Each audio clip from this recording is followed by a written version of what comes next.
तुम मेहनत में वफादार रहो, सफलता तुम्हारी ही तरफदार रहेगी। दोस्तों, स्वागत है आप सभी का आपके अपने परिवार ऑल इंडिया स्टूडेंट्स कम्युनिटी में, जो है कल से बेहतर आज।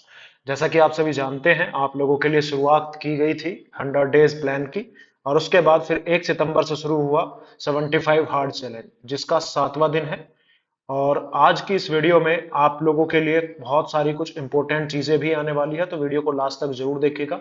और ग्रुप ज्वाइन करने का ये आज लास्ट दिन है। आज के बाद किसी भी स्टूडेंट को ग्रुप में ऐड नहीं किया जाएगा। तो सबसे पहले तो मैं आप लोगों को बोल दूं, आपको धीरज नहीं खोना है, खुद को मोटिवेट रखिए, मेहनत करते रहिए, मेहनत से पीछे नहीं हटना है। अब देख लेते हैं कल के टास्क में कि आपको क्या क्या पढ़ने के लिए दिया गया था। दोस्तों, कल आप लोगों को कहा गया था कि आप फिजिक्स का रिवीजन कर लें एक बार, जिनका कंप्लीट नहीं हो पाया था, तो उम्मीद है आप लोगों का फिजिक्स कंप्लीट हो चुका होगा। मेंसुरेशन का कल तीसरा दिन था। उम्मीद है आप लोग इसके कंसेप्ट्स को पढ़ रहे होंगे, समझ रहे होंगे, फॉर्मूले याद कर रहे होंगे। इस टॉपिक से आपके पेपर में 2 से 3 सवाल आने पक्के हैं। और जिस दिन आपके 7 दिन कंप्लीट हो जाएंगे मेंसुरेशन का, आपको 7 दिन दिए गए हैं, 8वें दिन 3 दिन आपको मिलेंगे मेंसुरेशन के क्वेश्चन को प्रैक्टिस करने के लिए। उसका पीडीएफ मैं आप लोगों को भेज दूंगा ग्रुप पर। रीजनिंग का मॉक टेस्ट स्टूडेंट्स लगा रहे हैं, काफी अच्छा रिस्पॉन्स आ रहा है, लेकिन अब आप तब तक कोई अगला मॉक टेस्ट नहीं लगाएंगे जब तक आपकी जो गलतियां हो रही हैं उन गलतियों को नहीं सुधारते हैं। ठीक है। और रीजनिंग में किस तरीके से पढ़ना है, कहां से पढ़ना है, कुछ बच्चों का सवाल भी था, आज मैं उस पर भी बात करने वाला हूं। उम्मीद है आप लोगों ने करंट अफेयर्स कवर किए होंगे। देख, जिस भी यूट्यूब चैनल से आप पढ़ते हैं, और आज एक करंट अफेयर्स से सवाल भी है आप लोगों के लिए। बहुत करंट अफेयर्स आप लोग पढ़ रहे हैं, 10 पेज डेली पढ़ते भी होंगे, जो मैं बताता हूँ आप लोगों को। तो देखते हैं कि आप लोग सच में करंट अफेयर्स पढ़ रहे हैं या टाइम वेस्ट कर रहे हैं। प्रीवियस ईयर क्वेश्चंस आपको बता दिए गए थे ग्रुप पर, और स्टैटिक जीके के क्वेश्चंस भी। उम्मीद है आप लोगों ने वो भी सब कवर कर लिया होगा। तो चलो, आगे बढ़ने से पहले एक बार वीडियो को लाइक करो, अपने दोस्तों के साथ जल्दी से शेयर करो, कर दो। ऐसे ही मत देखो, ठीक है। कोई रिक्वेस्ट नहीं कर रहा हूँ, दबा दो, दबा दिया करो इसका बटन। रोज आप लोगों को लेकर आता हूँ आज का सवाल। लेकिन आज के सवाल से पहले, कल मैंने आप लोगों से एक सवाल पूछा था, और कॉपी पेन उठाओ एक बार जल्दी से। कॉपी पेन क्यों उठाओ? क्योंकि पेपर में छपेगा यह सवाल, पेपर में सवाल यहीं से आएगा। और ये 100% सवाल पेपर में आने वाला है दिल्ली पुलिस के एग्जाम में, G20 से। G20 समिट से कोई ना कोई सवाल आएगा कि किस कहां पर हुआ, तो आपको यह पता होना चाहिए दिल्ली में हुआ। लेकिन ऐसा टुच्चा सवाल नहीं पूछेंगे कि कहां पर हुआ, वे पूछेंगे G20 का थीम क्या था। तो इसका थीम क्या है? वसुदेव कुटुंबकम। ठीक है, वसुदेव कुटुंबकम। और थोड़ा प्रोनाउंसिएशन में गलती हो सकती है, लेकिन अगर या फिर मिलेगा आपको वन अर्थ, ठीक है, वन फैमिली, वन फ्यूचर, ये इसका थीम है। इसका विषय जो है, G20 का जो विषय है, one earth, one family, one future. Paper में यहां से सवाल 100%, G20 से कोई ना कोई एक सवाल इस बार जरूर आना है। ठीक है। अध्यक्षता भारत कर रहा है। One earth, one family, one future, वसुदेव कुटुंबकम, ये इसका जो है इस बार का थीम है। या फिर आपसे सवाल पूछा जा सकता है, अभी जो Asian ASEAN sorry ASEAN India का समिट हुआ, ये कहां पर हुआ? यहां से सवाल आ सकता है पेपर में। और ये हुआ है आप लोगों का इंडोनेशिया, जकार्ता में। उम्मीद है आप लोगों ने पढ़ा होगा, इंडोनेशिया में जकार्ता में हो रहा है। और वहीं पर हो रहा है ईस्ट एशिया समिट, जिसके लिए प्रधानमंत्री मोदी जी यहां से गए भी हैं। ठीक है, ईस्ट एशिया समिट। तो ये जरूर दोनों याद रखिएगा कहां पर हुआ। ठीक है, ये आपके पेपर में, यहाँ इन तीनों में से कोई ना कोई एक सवाल पक्का है जो आपके पेपर में छपेगा ही छपेगा। अब देखते हैं आप कितना करंट अफेयर्स पढ़ रहे हैं और आप लोग याद भी करते हैं कि नहीं।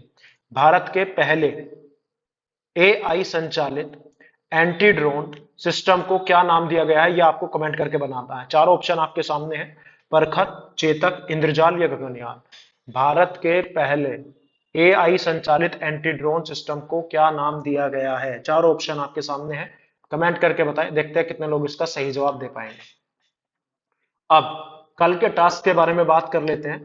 कल आपको क्या क्या पढ़ना है।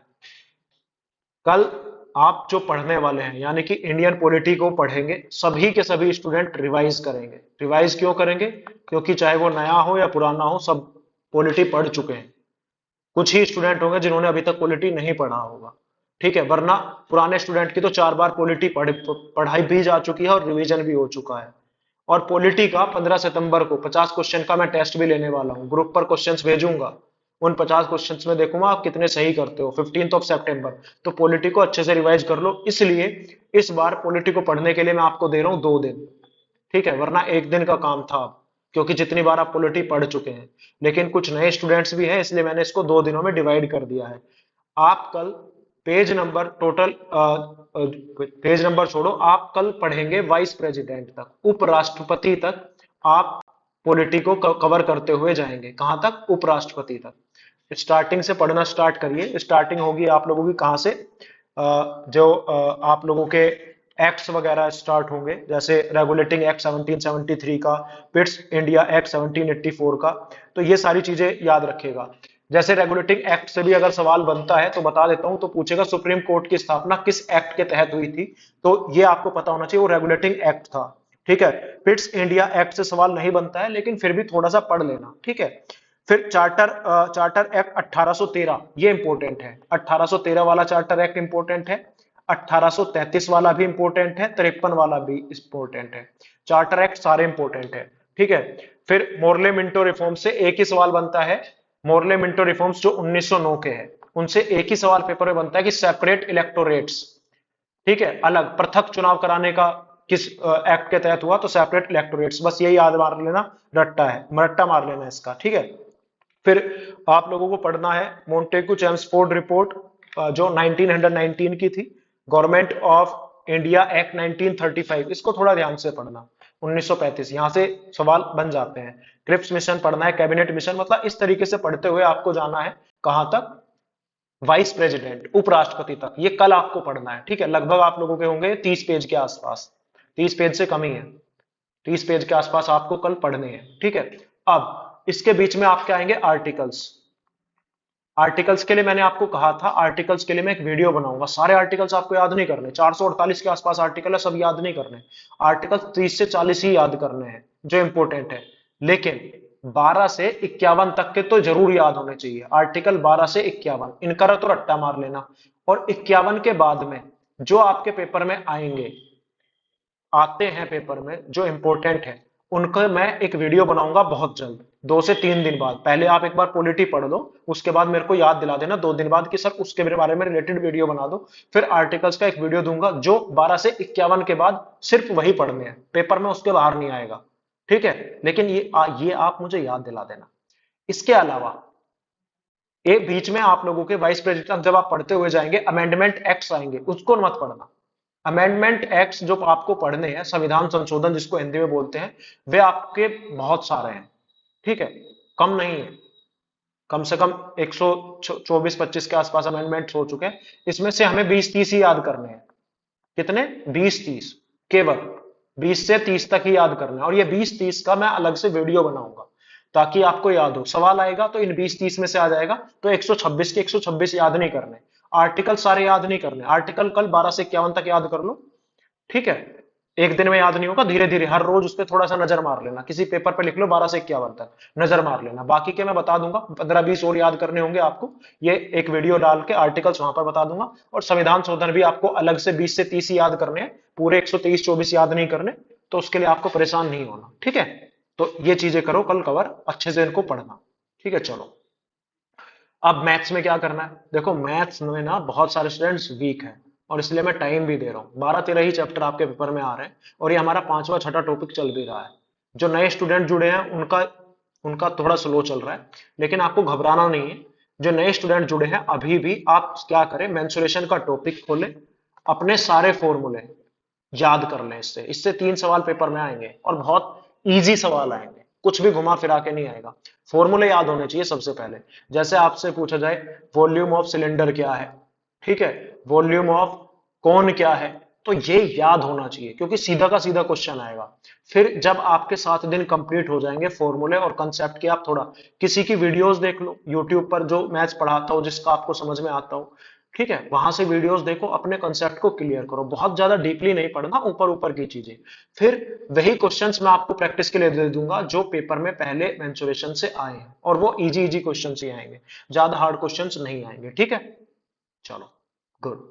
तो इसको तैयार करो और मैथ्स को पढ़ना स्टार्ट करो बिना डर के। और जो नए स्टूडेंट जुड़े हैं, वो पीछे के चीजें कवर ना करें, अगर आप मेरे साथ जुड़े हैं तो आज से ही शुरू करें, जो आज मैंने पढ़ने के लिए बोला है सिर्फ उन्हीं चीजों को पढ़ें। रीजनिंग पर आते हैं। रीजनिंग के लिए सवाल आ रहा है, सर कौन सी बुक खरीदे, टेस्ट कहां से लगाएं, ठीक है, और कैसे तैयारी करें रीजनिंग की। रीजनिंग के लिए किसी भी बुक को खरीदने की जरूरत नहीं है। टेस्ट, मॉक टेस्ट आपको लगाने हैं। मॉक टेस्ट भी कौन से, सिर्फ मॉक टेस्ट का मतलब ये नहीं कि मॉक टेस्ट लगाने, सारे प्रीवियस ईयर पेपर, जितने भी प्रीवियस ईयर पेपर हैं एसएससी जो लेता है, चाहे वो एसएससी सीजीएल हो, सीएचएसएल हो, सीपीओ हो, ठीक है, एमटीएस हो, जीडी हो, इनमें जो रीजनिंग के पेपर हुए हैं 2018 के बाद में, सिर्फ उन्हीं पेपर की प्रैक्टिस करनी है। जब आप उनकी प्रैक्टिस करेंगे, उनमें जो सवाल आपके गलत हो उसके हिसाब से उस टॉपिक को यूट्यूब से, या अगर आपने कहीं कोचिंग की है तो कोचिंग में पढ़ा होगा, उस टॉपिक को वहां से कवर कर ले बस। उसके अलावा ना किसी बुक की जरूरत है, ना किसी प्रैक्टिस सेट की जरूरत है, किसी चीज की भी जरूरत नहीं है। तो रीजनिंग का जिसका भी डाउट था आज मेरे पास आया था, तो उसको इस तरीके से करना है। मॉक, ये सवाल था कि मॉक टेस्ट या प्रीवियस ईयर पेपर कहां से लेकर आए। इतनी सारी एप्स अवेलेबल है, आप किसी भी ऐप पे जाइए, ठीक है, और उस ऐप का परचेज करिए और पास लेकर अपना तैयारी शुरू करिए, ठीक है। चलो, अब आगे के 100+ पीवाईक्यू कहां से पढ़ने हैं ये मैं आप लोगों को कल बता दूंगा ग्रुप पर, व्हाट्सएप ग्रुप पर बता दी जाएंगे कहां से कहां तक पढ़ना है, और स्टैटिक जीके के क्वेश्चंस भी, ठीक है। करंट अफेयर्स आप पढ़ ही रहे होंगे, जिस भी यूट्यूब चैनल को आप फॉलो करते हैं, मैंने बोल दिया है आप कहीं से भी पढ़ सकते हैं, लेकिन उसकी वीडियो 20 से 25 मिनट की ज्यादा से ज्यादा समय की नहीं होना चाहिए। मैगजीन के हर रोज 10 पेज पढ़ने हैं। मंथली मैगजीन को आप फॉलो कर सकते हैं, ईयरली मैगजीन भी आ रहा है स्पीडी का, आप उसको भी फॉलो कर सकते हैं, ठीक है। हर रोज 10 पेज पढ़ते हुए जाइए और करंट अफेयर्स पढ़िए। और एक वीडियो आएगा 1-2 दिनों में, क्योंकि कुछ स्टूडेंट्स को प्रॉब्लम हो रहा है। और प्रॉब्लम क्या है, मॉक टेस्ट में, मॉक टेस्ट में स्कोर इंप्रूव कैसे करें। स्कोर इंप्रूव नहीं हो रहा, स्टूडेंट्स का अटक गए हैं, कि किस तरीके से इंप्रूव होगा, तो उस पर चर्चा करेंगे। 1-2 दिनों के अंदर वो वीडियो आ जाएगा आप लोगों के लिए, ताकि आप लोगों का मॉक टेस्ट में भी स्कोर इंप्रूव होने लगे। और एक हकीकत पर वीडियो आएगा, सच्चाई, कंपटीशन की सच्चाई क्या है, किस तरीके से स्टूडेंट मेहनत करते हैं, सिलेक्शन क्यों नहीं होता है। क्योंकि मैंने बोला था मैं आपको हर चीज के बारे में बताऊंगा, ताकि आप भटके नहीं और आपको पता हो कि क्या चल रहा है मार्केट में, और किस तरीके से एजुकेशन एक मार्केट बना है, ठीक है। तो उन चीजों के बारे में भी आपको थोड़ी सी जानकारी दी जाएगी, ताकि आप अपने ट्रैक पर रहें। एक और चीज है, जो स्टूडेंट्स ग्रुप में हैं, शायद वो वीडियो देख रहे होंगे यहाँ पे, अगर हाँ देख रहे हैं तो वो ग्रुप में जाए, जिनको 25 से 30 दिन हो गया है, कुछ नए स्टूडेंट्स जुड़े हैं। दोस्तों, आपका काम है नए स्टूडेंट्स के बारे में बताना, आपको इस ग्रुप में जुड़कर कोई फायदा मिला, आपकी पढ़ाई में क्या चेंज आया, प्लीज ये आप करिए, ठीक है। या फिर एक काम करते हैं, आप मुझे 20-20 सेकंड की, 20-20 सेकंड की वीडियोस को रिकॉर्ड करिए और मेरे मेरे नंबर पर या टेलीग्राम नंबर पर भेजिए, कि इस ग्रुप में जुड़ने के बाद आपकी पढ़ाई में क्या चेंज हुआ है, किस तरीके से आपका स्कोर इंप्रूव हुआ है, ताकि बाकी स्टूडेंट्स को उससे मोटिवेशन मिले थोड़ा सा। वो उनको जब दिखेगा तो मैं अपलोड आपके ग्रुप में डाल दूंगा, तो वो समझ जाएंगे कि हाँ इस तरीके से पढ़ेंगे तो उनकी लाइफ में कुछ चेंज आएगा। अब आज है आप लोगों के पास हमारा ग्रुप ज्वाइन करने के लिए आखिरी दिन।